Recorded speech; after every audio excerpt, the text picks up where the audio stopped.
have a viewing area, a viewing platform, so you can have a closer look from a higher vantage point at a Siemens overview.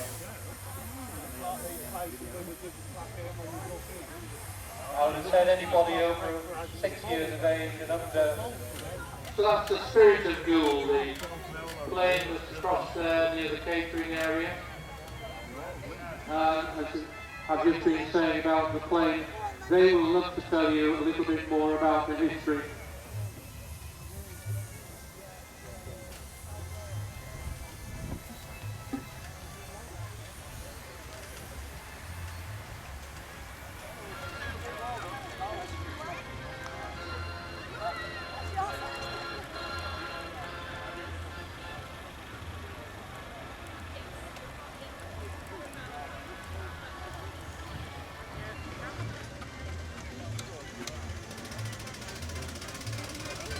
Come out a little bit.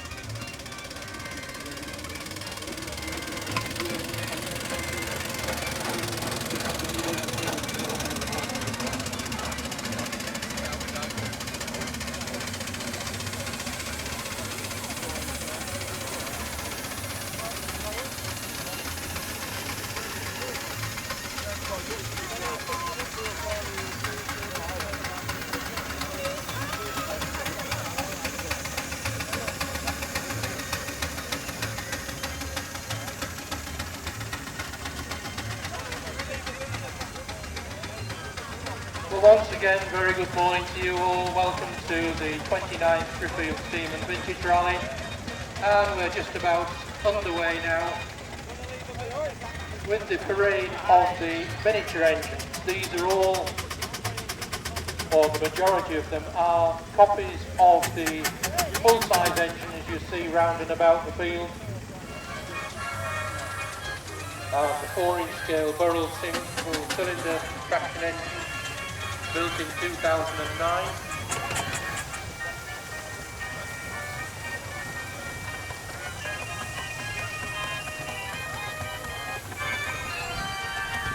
Then we have Henry Epson with his 4-inch scale Foster, goes by the name of Sparky. And then the 4-inch scale Burrell single crank compound road loco, Old Speckled Pen. I like his beer anyhow. Owned by Chris Poole of Pickering.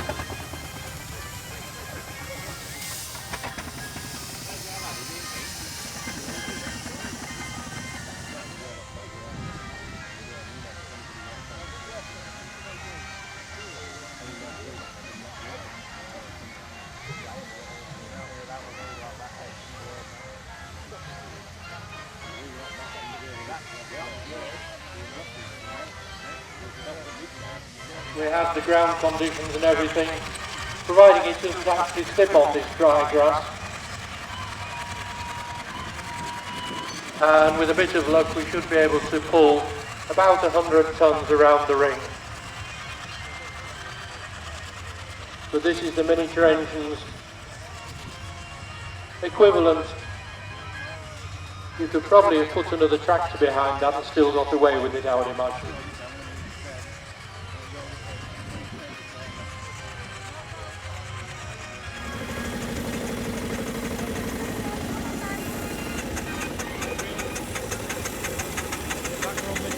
Over.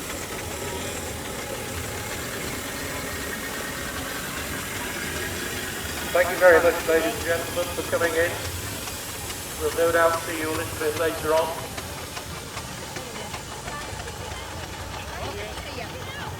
Don't forget, later in the day, all of these, or a lot of these, will be going down into Driffield at about 4 to 6. It'll be gathered up as the gates, the usual place, ready to go. They will lead the parade down into Driffield. One of the highlights of the weekend, that's the road run into Driffield, where we also collect money for Yorkshire Cancer Research. We must have collected quite a few tens of thousands of pounds over the years. We'd just like to make sure that we have another very good year this time. job. Watch him, it's trouble, I know.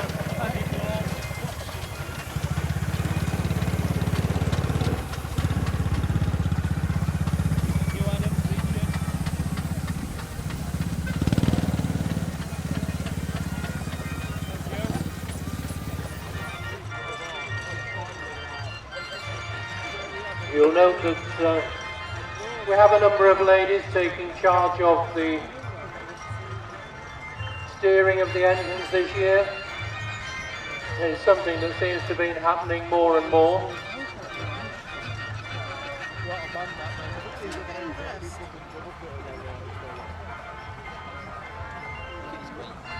Probably a very good use for champagne.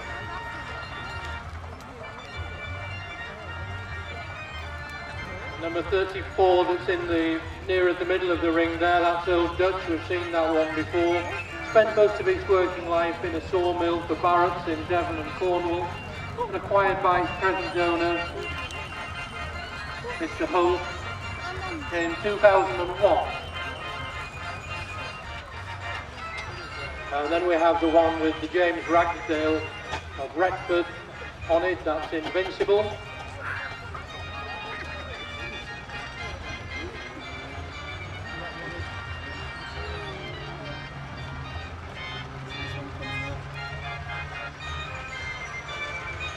Actually number 19 in your programme, and it is one of those that is 100 years old this year. It's a Garrett of 1918 vintage, so even I can do the maths for that. Started life down in Norwich in 1918 and had a couple of more owners in 1940 and 42, and late disused until discovered by the present owner in 2008. Undergone a complete rebuild to showman specifications using many original parts by James, purchased by the present owners in 1994 and completely overhauled.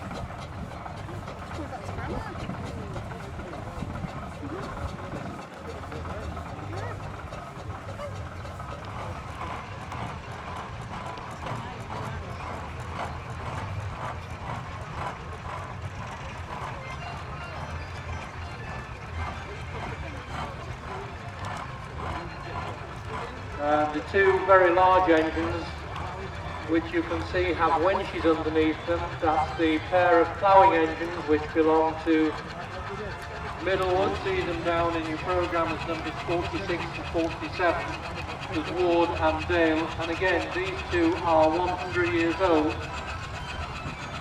And I think they were both provided with balloons, but apparently the balloons went missing somewhere.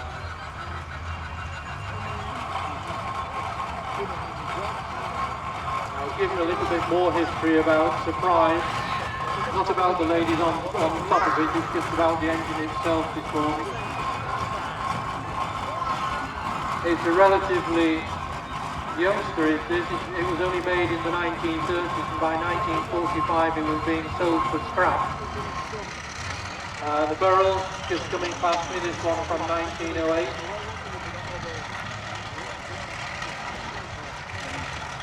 It went to Haggett's at Bramfurton in 1926, and then to Morley's at Gransmore, and then to the present owners, Middlewood.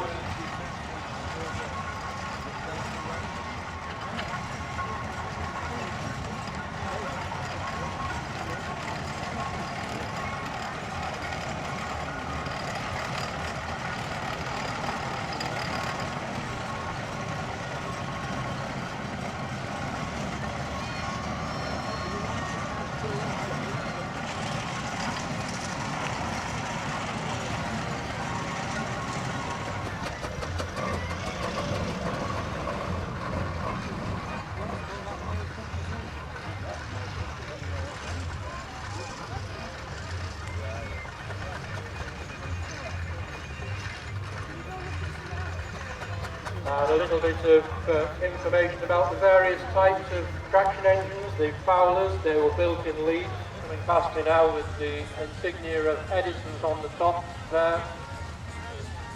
Is the Aveling Barford from 1943.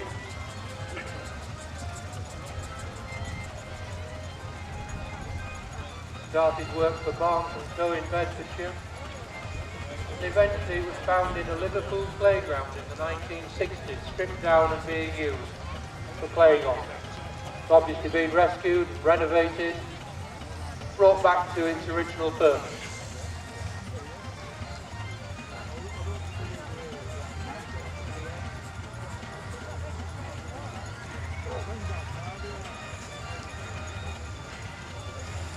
Now this one we maybe ought to be bowing down to. It goes by the name of Tai Pan, which apparently, if you translate it, it is Supreme Ruler.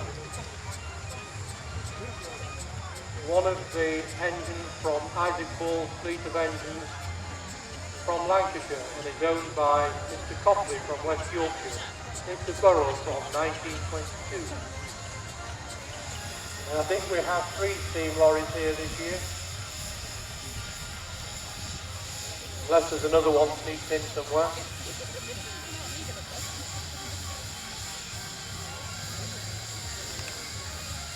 The brown one just heading up towards us is a Sentinel wagon from 1925.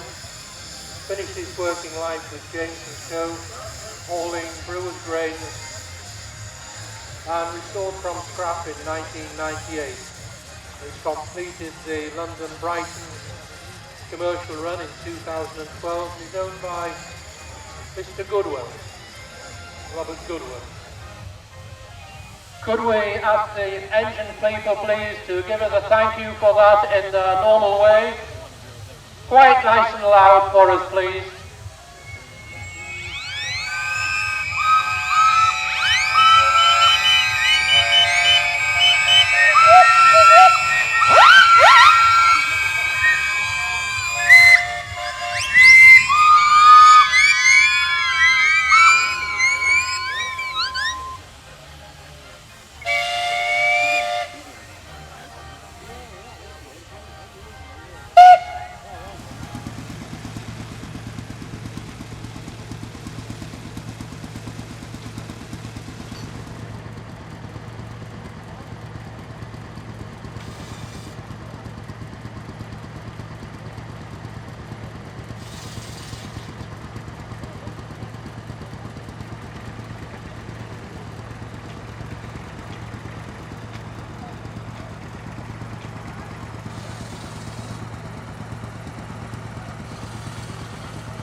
Nice electric.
And an Austin A40.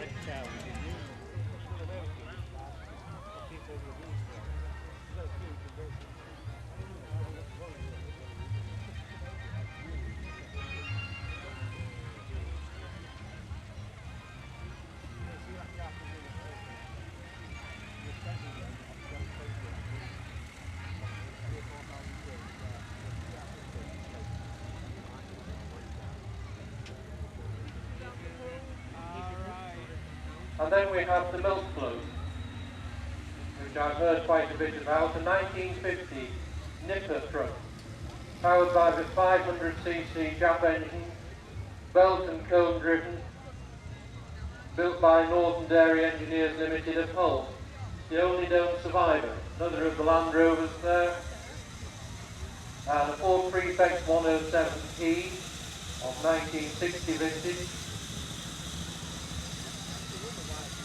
I believe the next one is a Riley Elf.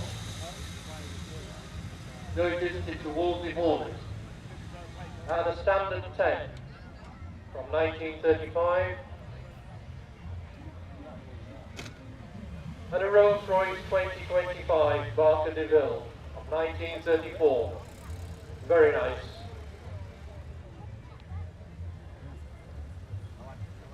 Another of the MGBs.